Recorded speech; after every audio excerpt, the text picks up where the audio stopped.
Hello বন্ধুরা, আপনাদের সকলকে স্বাগত জানাই আমাদের পাতালঘর স্টুডিওতে। আজ আমরা আলোচনা করব একটি অত্যন্ত রহস্যময় এবং আধ্যাত্মিক বিষয় নিয়ে। আত্মা জন্মের আগে কোথায় থাকে? বিভিন্ন ধর্ম, সংস্কৃতি ও দার্শনিক মতবাদে এই প্রশ্নের বিভিন্ন উত্তর দেওয়া রয়েছে। তাই আজ আমরা এই প্রশ্নের বিভিন্ন দিকগুলো বিস্তারিতভাবে বিশ্লেষণ করব। হিন্দু ধর্মমতে আত্মা অনন্ত ও চিরন্তন। এটি শরীরের মৃত্যু হলেও মরে না। আত্মা মৃত্যুর পর আত্মালোক বা সিদ্ধলোক নামক একটি জায়গায় অবস্থান করে, যেখানে এটি পূর্ববর্তী জীবনের কর্মের ফলাফলের অপেক্ষা করে। এই আত্মা পুনর্জন্মের চক্রে প্রবেশ করে এবং নতুন জন্ম নেয়। বৌদ্ধ ধর্মে বিশ্বাস করা হয় যে আত্মা বা চেতনা পুনর্জন্মের চক্রে আবদ্ধ থাকে। জন্মের আগে এটি বর্ধ নামক একটি মধ্যবর্তী স্থানে থাকে, যেখানে এটি নতুন জীবনের জন্য অপেক্ষা করে। এই অবস্থায় আত্মা পূর্ববর্তী জীবনের কর্মফল ও আচার আচরণের ভিত্তিতে নতুন জন্মের প্রস্তুতি নেয়।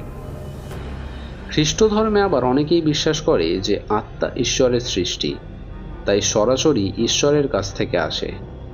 জন্মের আগে আত্মা ঈশ্বরের কাছ থেকে এবং জন্মের সময়ে শরীরে প্রবেশ করে।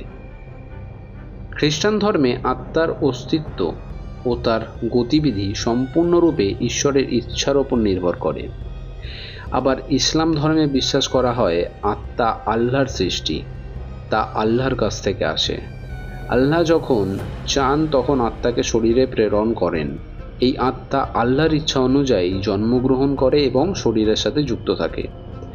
দার্শনিক ও আধ্যাত্মিক মতবাদ কি রয়েছে এটা নিয়ে? বিভিন্ন দার্শনিক ও আধ্যাত্মিক মতবাদে আত্মার অবস্থান ও তার উৎস নিয়ে বিভিন্ন ধারণা প্রদান করা রয়েছে। কিছু দার্শনিক মনে করে আত্মা তার চেতনাগত অবস্থায় থাকে এবং শরীরের জন্মের মাধ্যমে তা সক্রিয় হয়।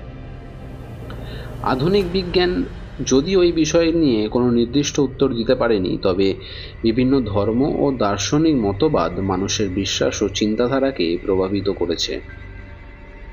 বিজ্ঞান সাধারণ চেতনা ও আত্মার বিষয়গুলো মস্তিষ্কের কার্যকলাপ ও জীবন বিজ্ঞানের সাথে সংযুক্ত করে দেওয়ার চেষ্টা করে। আত্মা জন্মের আগে কোথায় থাকে এই প্রশ্নের কোনো সুনির্দিষ্ট উত্তর নেই, কারণ এটি পুরোপুরি বিশ্বাস ও সংস্কারের ওপর নির্ভর করে।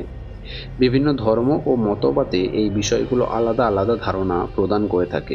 আপনারা কোন বিশ্বাসে বিশ্বাসী তা জানাতে কমেন্ট করুন, এবং ভিডিও যদি ভালো লেগে থাকে তাহলে লাইক, শেয়ার এবং আমাদের চ্যানেলটি সাবস্ক্রাইব করতে কিন্তু ভুলবেন না। পরবর্তী ভিডিওতে আবার দেখা হবে একটি নতুন রহস্যময় বিষয় নিয়ে। ততক্ষণ পর্যন্ত ভালো থাকুন, সুস্থ থাকুন এবং আমাদের সাথে থাকুন পাতালঘর স্টুডিওতে। ধন্যবাদ।